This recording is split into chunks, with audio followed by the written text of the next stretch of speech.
Hello folks, welcome back to Final Fantasy VII, and we've just spoken to Bugenhagen over at the Ancient City, and he has told us we need to find the key to the Ancient so that we can discover exactly what it is that Aerith was up to. Now in order to find the key to the Ancients we're going to need the submarine, and we're going to need to take the submarine north of Junon, so I'm just going to take this very slow vehicle up north of the ocean. And we do need to dive, so I'll be doing that in a moment. But there's also an optional area we're going to visit while we've got the submarine out and about today. Let's sink.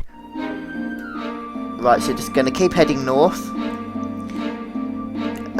Although it looks confusing underwater, it's actually not that of a bigger space, to be honest.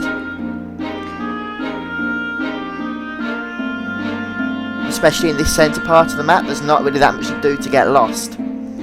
Now, right up by the northern continent, there's this secret cave you can see here, which is handy, because this is the key to the Ancients.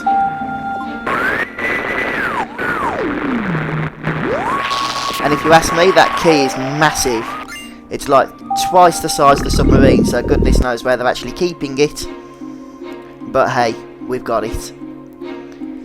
And that's all we actually need to use the sub for story-wise to progress the story. But as I mentioned, there is an optional area we are going to visit, and that area is known as the crashed Gelnika, I believe, or something weird like that.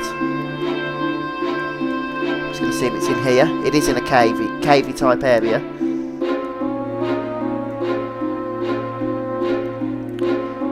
I'm actually not thinking it's this way, to be honest. No, we'll leave that. It's definitely not that way because there's no long tunnel that leads up to it. I apologise, let's keep going south.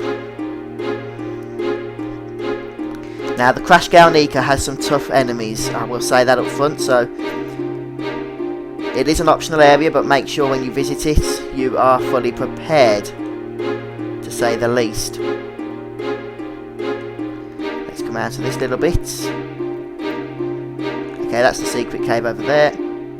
So, okay, we want to go down this way. Yeah, that's better. I knew where I was going. I just sort of looked like I didn't for a moment. But I did. At least I think I do.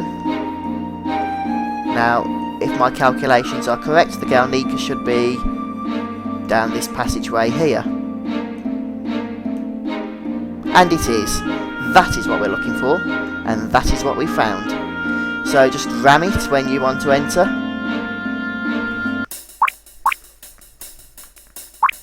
And as I've mentioned, completely optional area. There's a save point just up here. I'll just double check everybody's materia combinations. Looks like pretty good standard stuff. For anybody wondering why I use support material when it's not linked to anything, I'm just trying to level it up, that's all. I'm fully aware, of course, that support material has to be linked with other material in order for it to be effective. Just going to throw a tent on our party before we go in. And since we've found the place, we may as well save our game. And the first treasure chest contains the epic Heaven's Cloud. Is that a weapon perchance? It is, and it actually has quite a high damage stat on it. But we don't want to use that for the moment. We're going to enter the... oh, hang on. The Turks are there, yes. We are going to speak to them soon, but not just yet.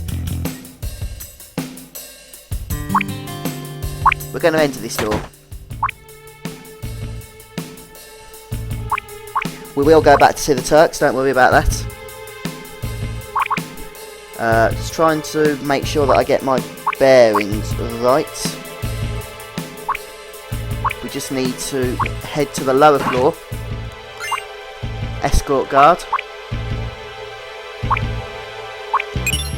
Double cut materia, that's what we're after. That is a potent materia. I'll just point out though that you can't use it with slash all. Although I do want to level it, so we are going to use it instead of Slash All. And maybe we can give Slash All then to Barretty Boy. Yeah, we don't want enemy away. We would actually like to get some experience while we're here, to be honest.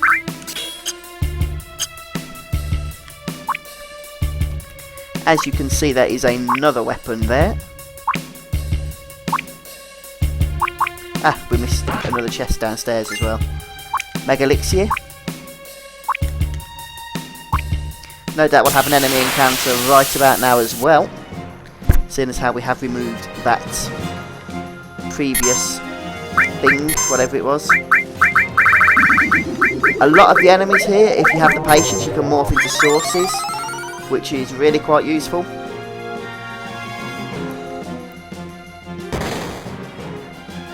What was that about? Oh yeah, he was doing Slash All, wasn't he? I thought he had confusion then for a moment, but he hadn't.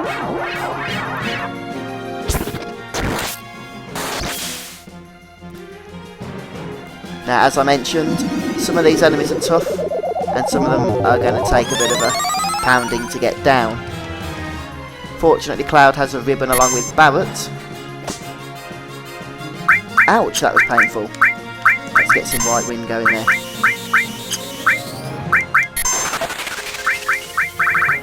Should try Ultima.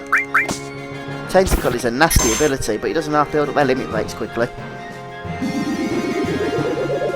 So potentially a good place to level here if you want to build up a character's limit selection, and that's not good.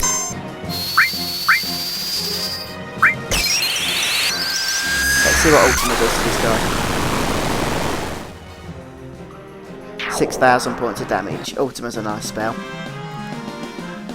Although Sid's going to need a heal or two there. 3,000 experience, I'll take that. And 10,000 gil. And I don't think I have the Gil Plus material equipped. Go on then, Barret, use a lot of magic points, but cast your full cure on Sid. And we was just heading down to the bottom, wasn't we? The Conformer, that is Yuffie's ultimate weapon. So, Double Cut and the Conformer are the two main items we came down here for. And with that said, we'll save once again, just so we don't have to repeat that room should the worst come to the worst and we die. Although the Cloud saving feature is acting up, so we'll have to come back to it later. Now, what do we have here? Interesting, interesting.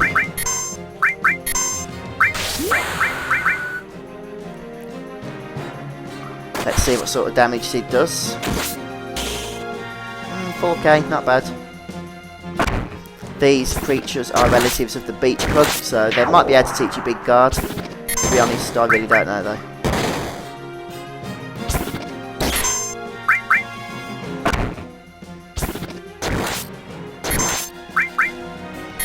Just use normal attacks to kill this last one. These are a bit rubbish, to be honest. They don't seem to do that much damage at all, do they?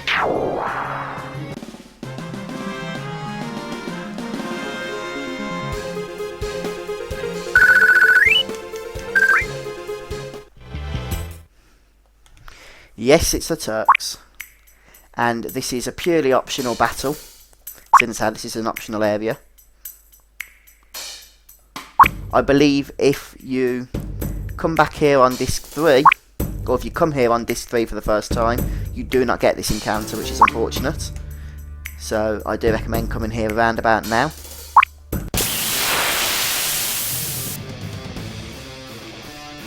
And I can't remember if this battle is easy or not easy.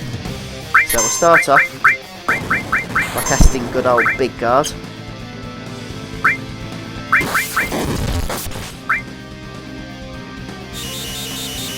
And Sid appears to be confused, the poor lad. So we'll get Cloud to cast Big Guard. That's not very nice. I don't think this will be a tough battle, to be honest with you. There goes Sid's confusion. And we'll start by casting... we'll start by casting Flare. Flare and Magic Breath. That will do nicely. Of course, we could just knights around these guys and one-shot them, but where's the fun in that, eh?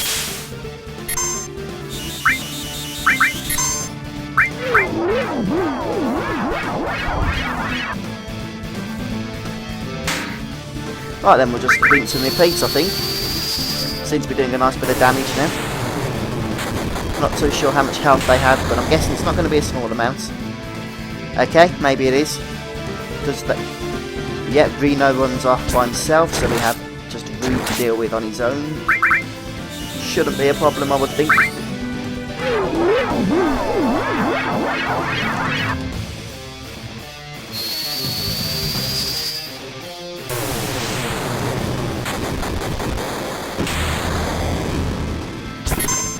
I don't know if you can steal anything from them either, but I'm not going to bother trying.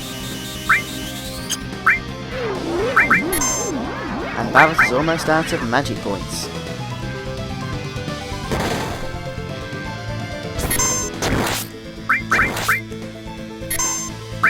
Oh, there goes Rude. So, yeah, not too challenging.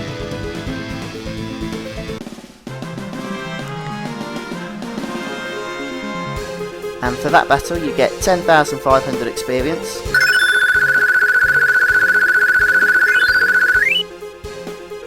And an elixir.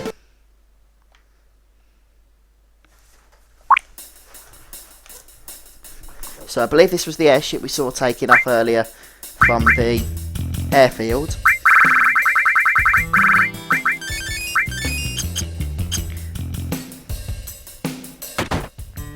And we'll enter the final room, where there are a couple more items to collect. A Mega Elixir, we've got a few of them, haven't we? I'll show you a trick later that will give you unlimited Mega Elixirs, along with multiple other items. Wow, this thing's big. Let's laser it, although I doubt laser's going to do anything to it.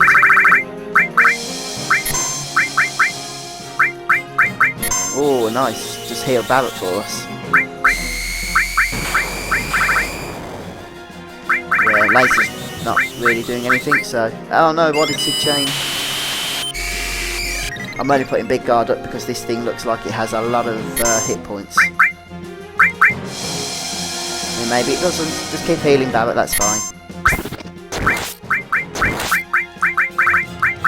Let's go for the good old flare. I don't think Ice 3 looks like it would be too effective. Maybe not even Magic Breath, but we'll find out.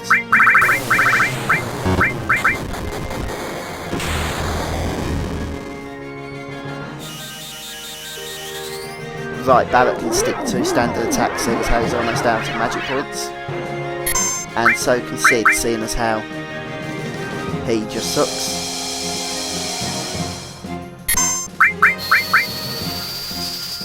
Ultima should do a nice bit of damage, seeing as how it's non-elemental.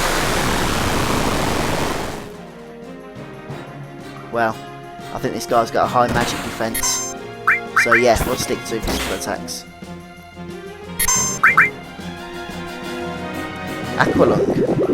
We haven't seen that in a while. Oh, that was nice. Good job, Cloud.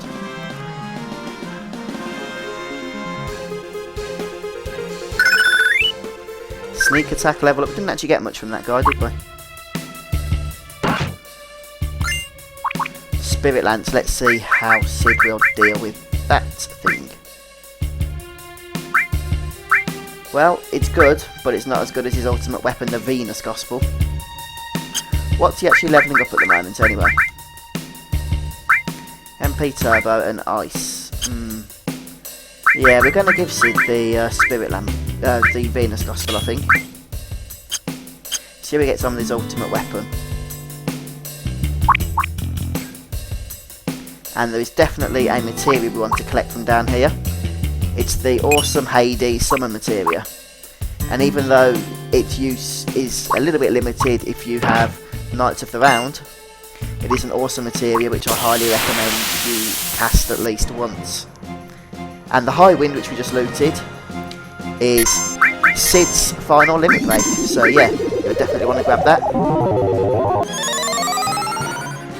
And now that Sid is confused, we won't get to test out his ultimate weapon on the enemy. And we're going to need to get Cloud healed before we start getting Tentacle. Too late, we already did.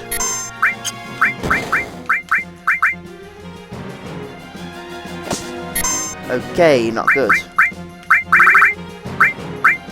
Not good at all.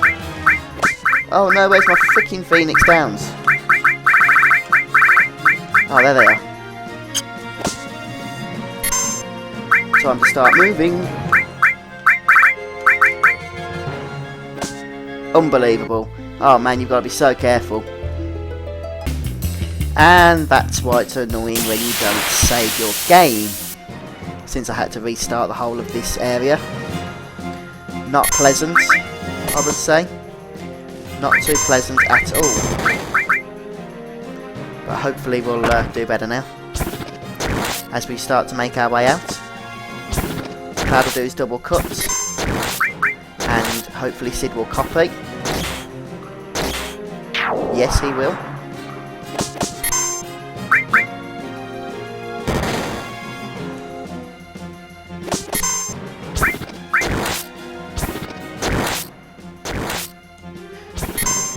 So, wow, you see that 8k crit then, that was pretty awesome for a standard attack. And Cloud's counter-attacking quite a bit now with his materia.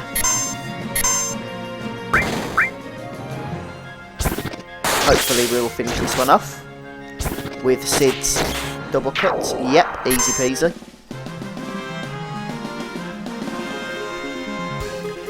Well, that's pretty much it for the Crash Gelnika. It's a good place to grind if you want some experience. But apart from that, there's nothing else to ever come back for.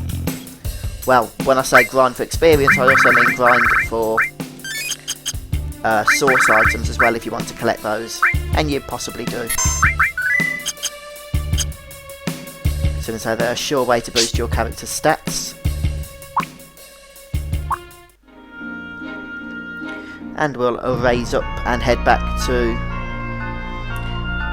the Gold Chocobo and Highwind, because the plan now is to take the key to the Ancients, which we collected before the last area, and head that up to the Ancient City, and hopefully Bugenhagen will give us the latest. That's the plan. So anytime today, please, submarine. And we're home. So straight up north, if you haven't visited Lucretia's Cave yet, I suggest you do that. Make sure Vincent's in your party. Now then, that's Chocobo Sage. We don't need to be visiting him again for a while.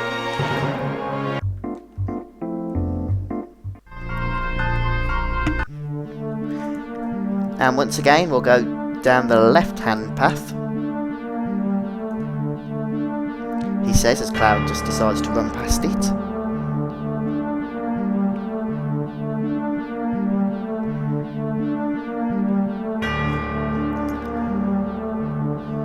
And into the secret area. But not that secret area. I keep going down there, I don't know why. It's always been this way. And where is the Bugenhagen? There he is. Looking awesome as ever.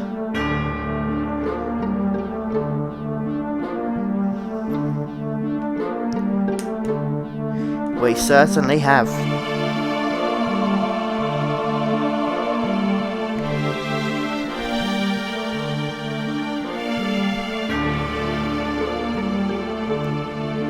So a little bit of a story section now, as you probably guessed.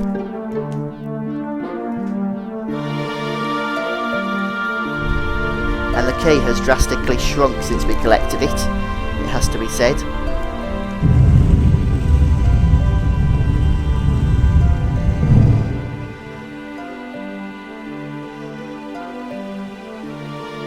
Well, that was good. Ah. I was going to say, surely the key does something a little bit more than drop a pedestal down.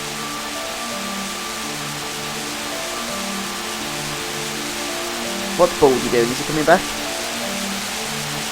Oh yes, here he is.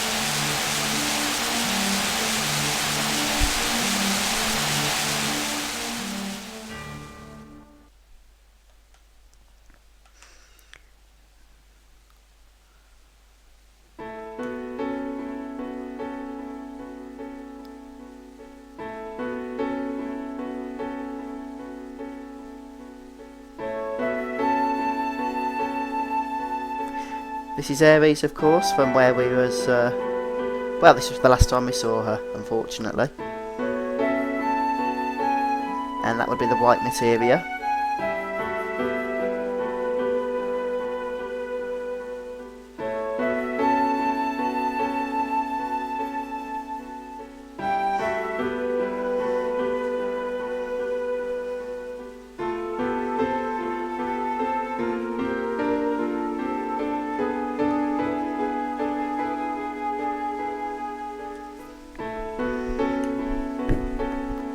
The white materia, of course, is used to summon Holy, and it would seem that Aerith managed to do so before her fate was sealed.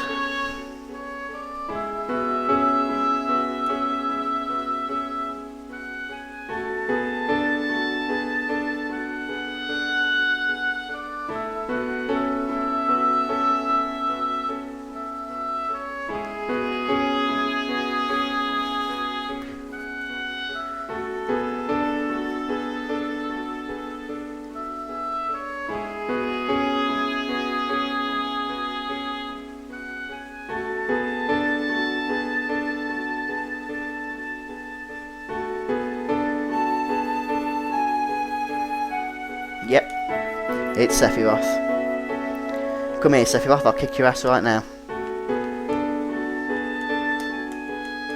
Bugenhagen's got nothing else to say.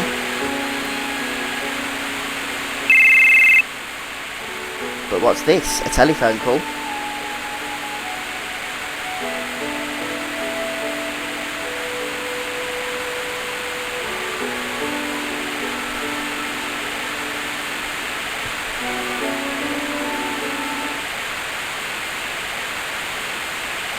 Ah, that'll be Midgar. Clever idea from the ruthless president.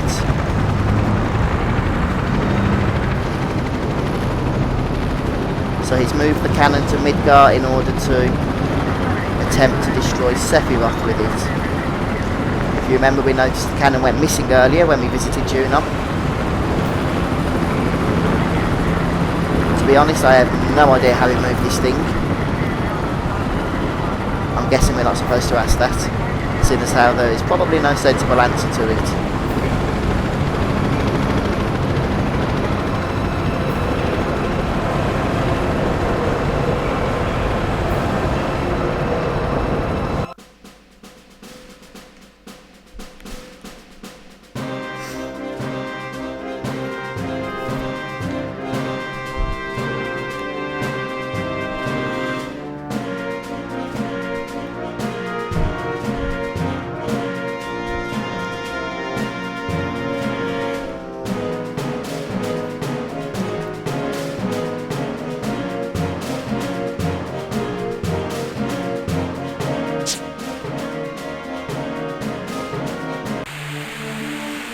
Right, so now we have a little bit of an idea of what Shinra's up to. We can exit this place, and hopefully when we come outside all will be normal. But since I've played this game before, the fact I've said that probably illustrates to you that all is not normal when we leave this place.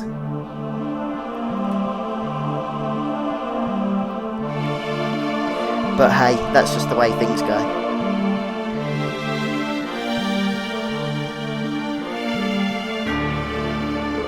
So down the south path to exit, of course.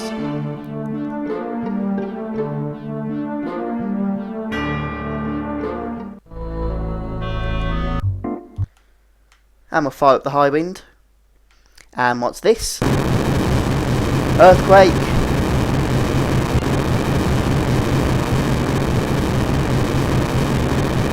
Actually, nope, it's not an earthquake.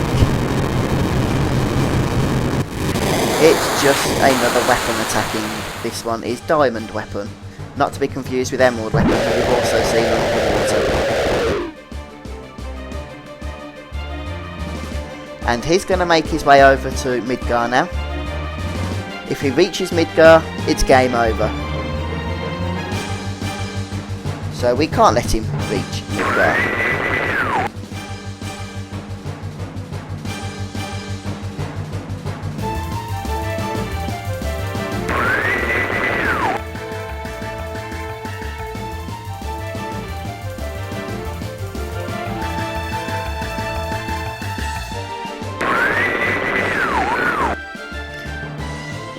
What's Kate Sith up to?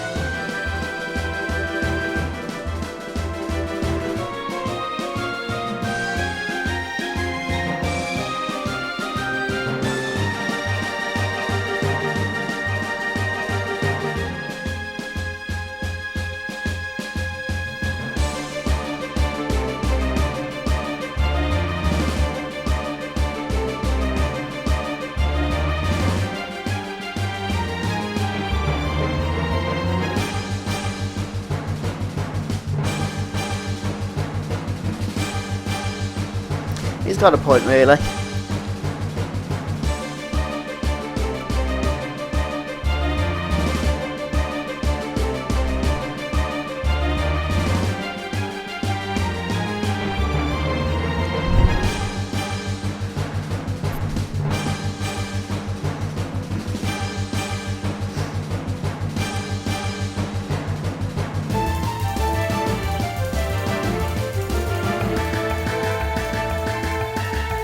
Yep, I'm up for that.